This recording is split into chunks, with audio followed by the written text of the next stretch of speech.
اعوذ باللہ من الشیطان الرجیم بسم اللہ الرحمن الرحیم۔ لائیو نہج البلاغہ چینل کے زیر عنوان جزیرہ خضرہ میں ان خوش نصیب صاحبان کے واقعات کہ جنہیں امام علیہ السلام کی زیارت کا شرف نصیب ہوا، ان واقعات میں سے 9واں واقعہ سید حسن ابتہی ملاقات با امام زمان کتاب کی دوسری جلد میں صفحہ نمبر 245 پر تحریر فرماتے ہیں کہ یہ واقعہ بیان کرنے والے نہیں چاہتے کہ ان کا نام سامنے لایا جائے۔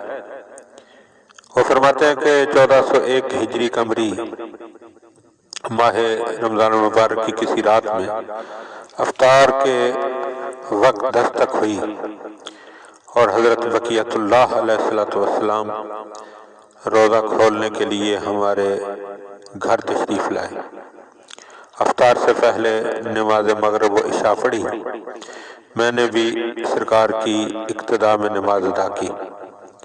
پھر حضرت علیہ السلام نے دسترخوان پر بیٹھے ہوئے مجھے چند مطالب ارشاد فرمائے، ان میں سے جو ضروری ہیں وہ یہاں بیان کرتا ہوں۔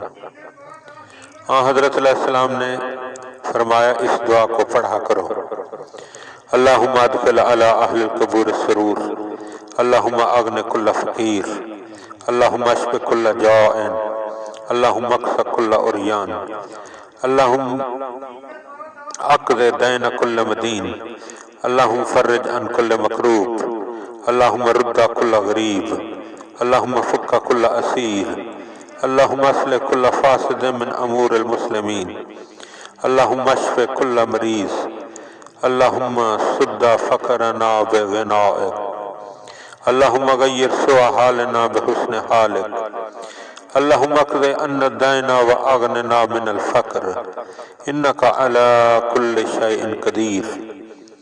اس دعا کو اس طرح پڑھنے کا سبب یہ تھا کہ حضرت نے تقریباً اس مضمون کے ساتھ بیان فرمایا تھا۔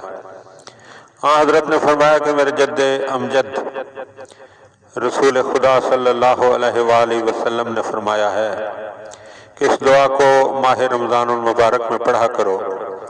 اس کا سبب یہ ہے کہ اس کی قبولیت 100% ظہور امام زمان علیہ السلام کے زمانے میں ہوگی۔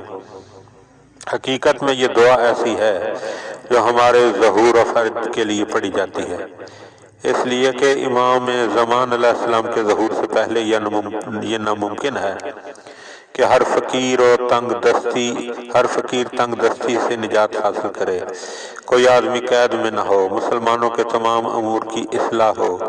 یہ ناممکن ہے کہ تمام لوگوں کی روحانی صفات الہی میں تبدیل ہو جائیں، تمام مخلوق خدا اللہ تعالیٰ کی مطیع ہو جائے، تمام لوگوں کے قرض ادا ہو جائیں، فقر و فاقہ مال و ثروت میں تبدیل ہو جائے۔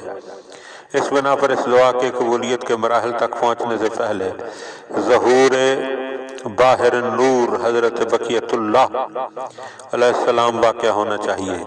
یہی وجہ ہے کہ حضرت نے فرمایا ہمارے شیعوں کو کہو کہ اس دعا کو زیادہ پڑھیں، اس لیے کہ یہ دعا ہمارے ظہور سے مربوط ہے۔